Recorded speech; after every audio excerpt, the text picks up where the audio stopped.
thought we started really well. I thought we were competitive. I thought we played with energy in the first 5 minutes. And then, when they kind of went on their first run, it kind of deflated us a little bit, which I'm not really sure why. But the offense, I think, for us, it starts on defense. And we, struggled, scouting report-wise. We struggled personnel. We struggled to do what the coaches asked of us. And then, overall, we just played with more energy and effort. And, those are the things that just can't happen. What do you do when your coach throws the entire team under the bus after a devastating loss?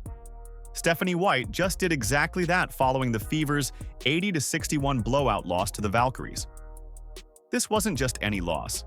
This was an expansion team demolishing them for the second time this season.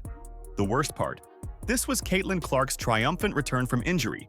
The Fever had just dominated A'ja Wilson and the Las Vegas Aces, as well as Napheesa Collier and the Minnesota Lynx. While a sold-out Gainbridge Fieldhouse watched in disbelief, White made coaching decisions that left analysts scratching their heads. Then, in the post-game press conference, she pointed fingers at everyone except herself. The question everyone's asking, is this the leadership the Fever needs? Let us know in the comments below if you think Coach Stephanie White is at fault. Let's go. So we have to talk about Stephanie White getting in the presser and actually going off on the Indiana Fever. But it's something about it, man, because although, yeah, I get it. She was talking about the players, and I understand that because she was right. She also need to take a little bit of accountability on her own as well. Picture this. Just last week, the Fever were on top of the world, holding up their first Commissioner's Cup trophy. The team had found their rhythm and their identity. They absolutely dominated A'ja Wilson and the Las Vegas Aces, making one of the league's best players look ordinary. Then they outplayed Napheesa Collier and the Minnesota Lynx, proving they could compete with anyone. The future looked bright. The chemistry was clicking. Everything was falling into place. Caitlin, you've had career high school, college, pros. You never were really injured before and had to sit out. Now it's been twice. How do you mentally go through that part besides the physical rehab while you were sitting out? How do you cope with it at home and killing time? It's honestly been hard. I'm not going to lie to you. It's difficult, going to prepare for games, but knowing you're not going to be playing in them, and I think just reminding myself of, my abilities and what I've been able to do in this league, even though I've been sitting out, and, just trying to be a great teammate, be a great leader, even though I've been on the bench, and serve my teammates in that way. Then came July 9th. Caitlin Clark's return from her groin injury was supposed to be a celebration. She had been sidelined for 5 games, including missing the Commissioner's Cup championship game that her team won without her. The anticipation was through the roof. Fans couldn't wait to see what this team could do with their superstar back on the court. The sold-out crowd of fans packed Gainbridge Fieldhouse expecting fireworks. The energy was electric before tip-off. I think it's given me great perspective on what other people have gone through their career. And, like you said, I've been fortunate enough to never really been injured, and I play a lot of minutes usually. So I think it gives me good perspective, not only for people that are injured, but, some of your teammates that may not be getting the minutes that they want to get. And I think I can use that experience to be a better leader, to be a better teammate. But also it's challenged me mentally. I think, it's really hard to stop and go. And especially when you're not feeling your best. So just trying to get my body as healthy as I can be and remain confident in myself, and then do everything I can once I step back out on the court to help us win. Instead, they watched their team get demolished 80-61 by an expansion team that shouldn't even be competitive yet. The Golden State Valkyries looked like seasoned veterans, while the Fever looked lost and confused. This was the second time the Valkyries had beaten the Fever this season, but this one hurt differently. This was supposed to be their moment, their homecoming, their statement game. Clark's return was supposed to spark the offense, but the team managed just 31% shooting from the field.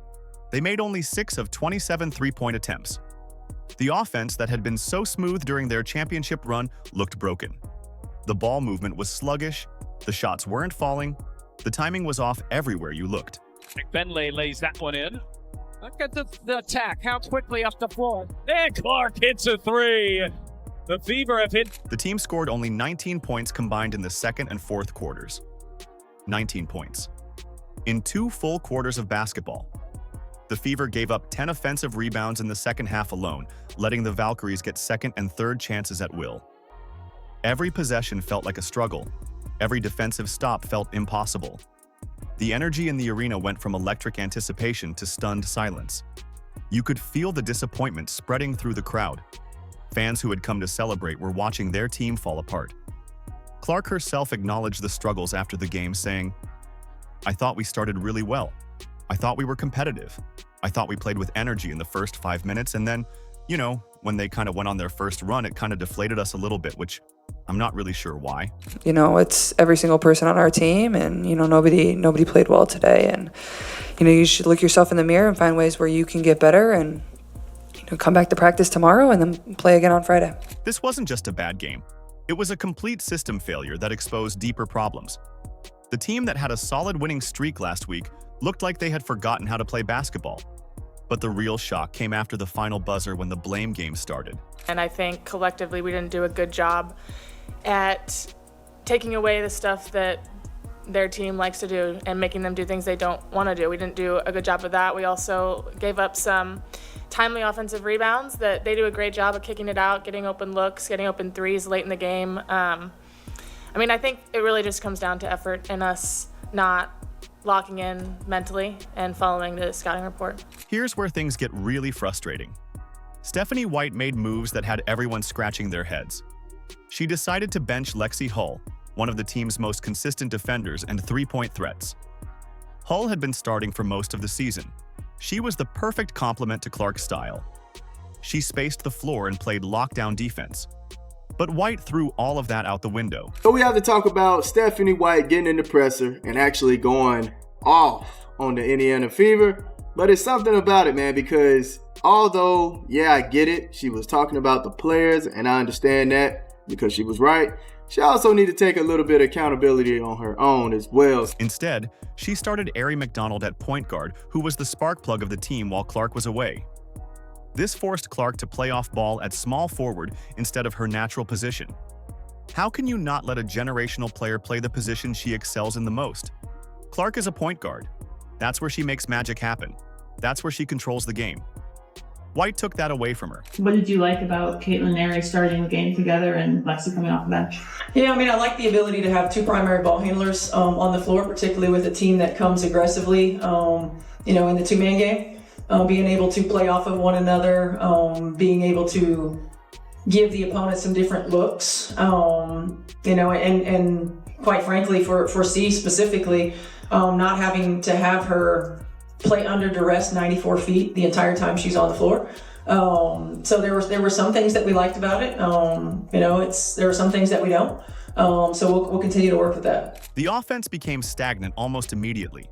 Clark couldn't find her rhythm and the offense looked clunky.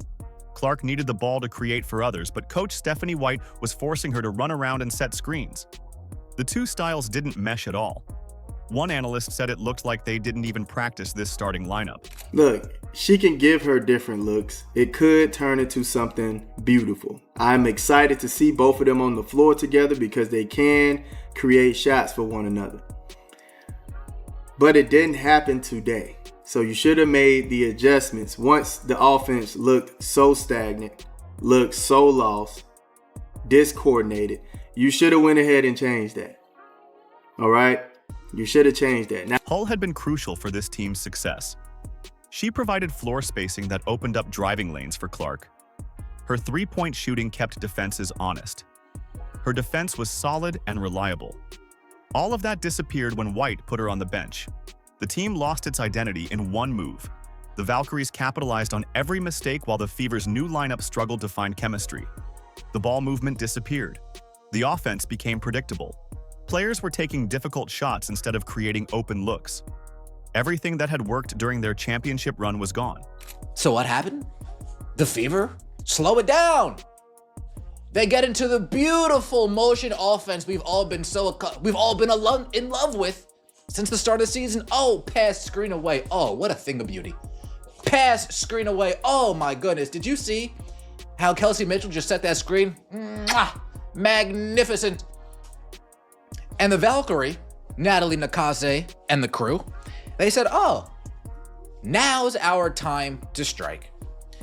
So over the remainder of the first quarter, the whole entire second quarter, after being up 20-11 with 3 minutes and 30 seconds to go, the Golden State Valkyries proceed to go on a 30-12 run for the next 13 minutes. Even worse, White's rotations left Clark with limited minutes just when the team needed her most. This was Clark's first game back from injury. The team was struggling offensively. The crowd was getting restless. Clark's presence on the court was crucial for sparking something, but White kept her minutes restricted. Every time Clark sat down, the momentum died. The lack of ball movement hurt the most. The team couldn't generate easy scoring opportunities. They relied on contested shots instead of open looks for shooters like Hull and Mitchell. The offense that had been so smooth just weeks earlier looked broken beyond repair. I would say we can do better than the motion offense when Caitlin Clark's on the bench. We can utilize Kelsey, we can utilize AB, we can utilize Aerie, we can do things. But no. Caitlin Clark was a decoy for many parts of this game. Majority of this game, dare I say. She didn't seem like a threat, other than when the ball was in her hands, which Stephanie White literally has a heart attack and says, "No, Caitlin, no! Too many assists, stop! Too much facilitating, cut it out!" These weren't small adjustments. They were fundamental changes that destroyed the team's identity. White changed the starting lineup, moved Clark out of position, and benched one of their most reliable players. The results spoke for themselves. A 19-point loss to an expansion team. But White's post-game comments would prove even more damaging than her tactical mistakes. What happened in that post-game press conference will have you questioning everything about leadership. Stephanie White stood at the podium and delivered comments that shocked fans and analysts alike. She looked directly into the cameras and blamed her players for the devastating loss. I was disappointed because I felt like there was a lack of competitive fire. With the exception of about 2 5-minute spurts, our attention to detail was poor. I'm not sure if it's not knowing the game plan as much as, because if it's not knowing the game plan, then that's a whole nother conversation, as much as not executing the game plan. White said, "I was disappointed because I felt like there was a lack of competitive fire." She didn't stop there. She continued attacking her team's effort.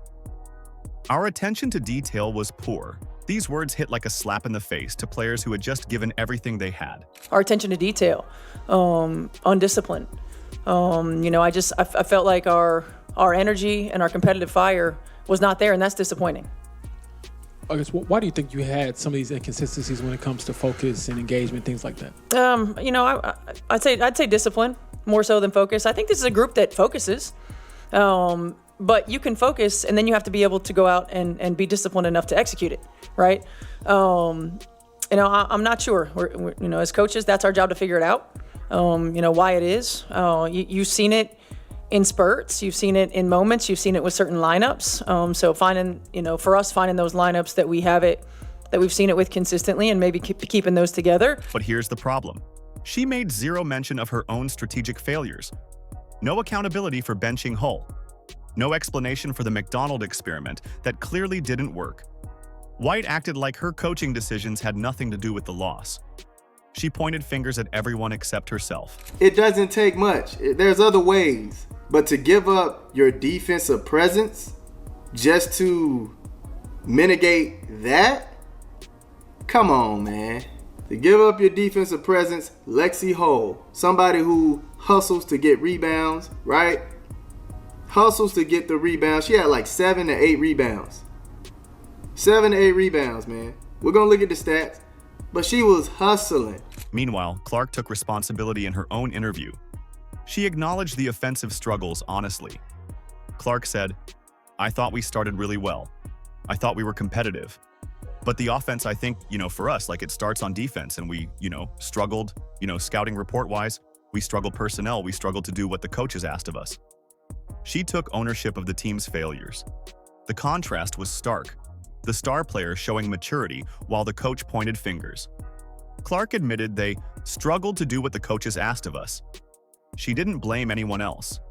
She looked for solutions instead of excuses. You know, our team, we have a lot of inconsistency.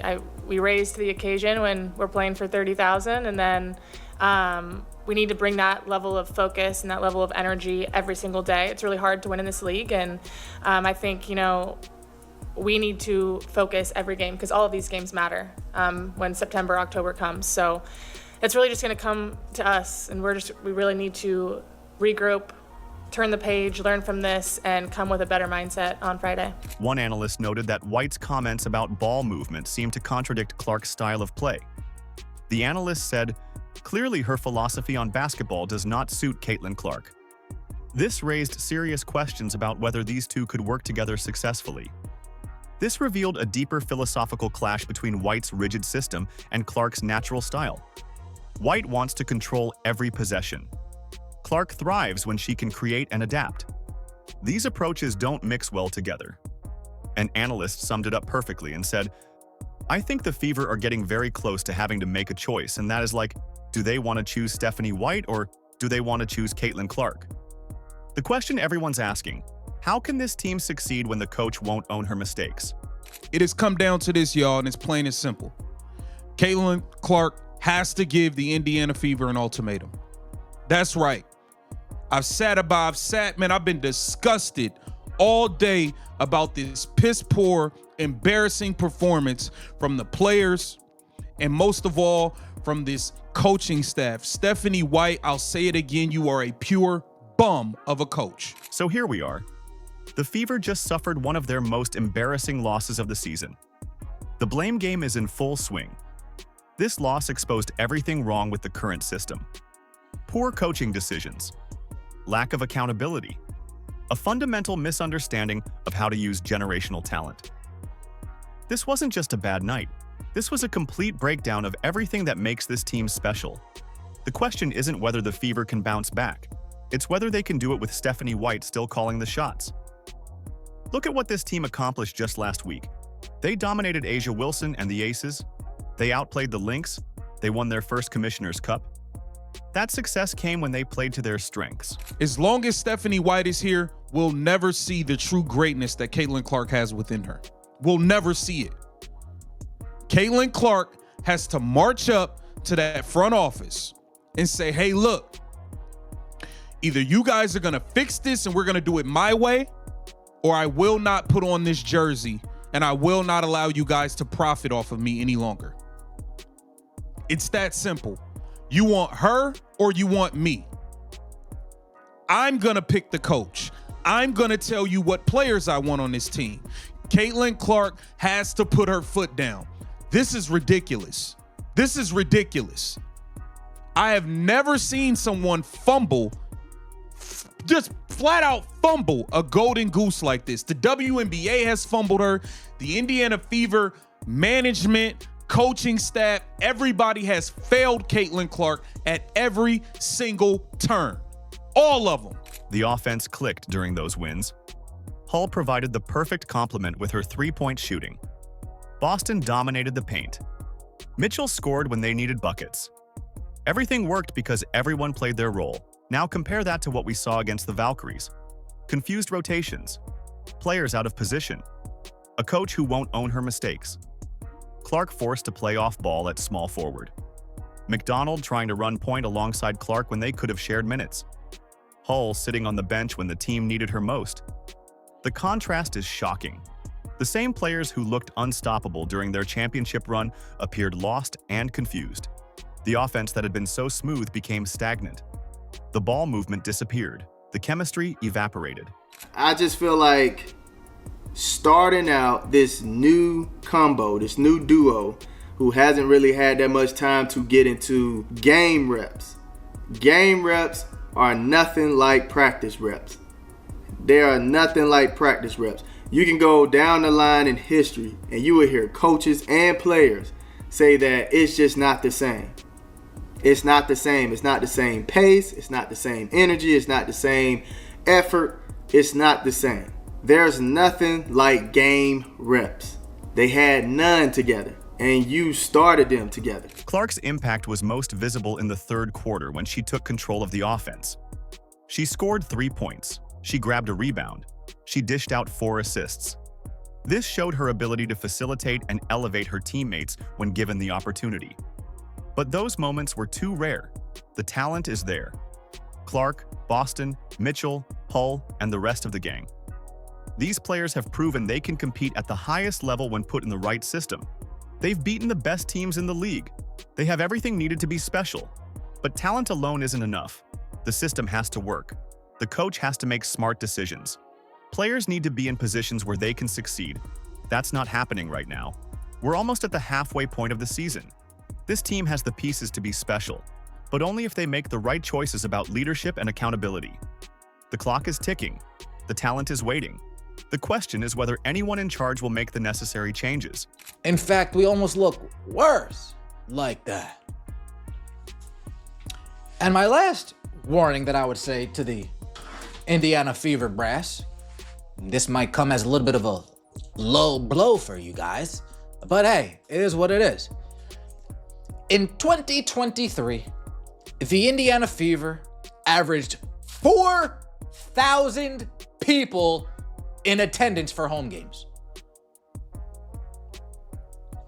4,000 people.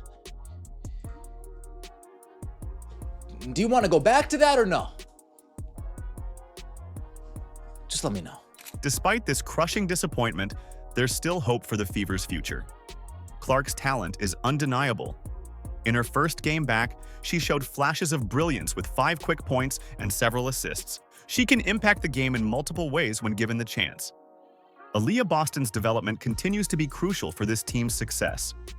Her presence in the paint gives them a foundation to build around.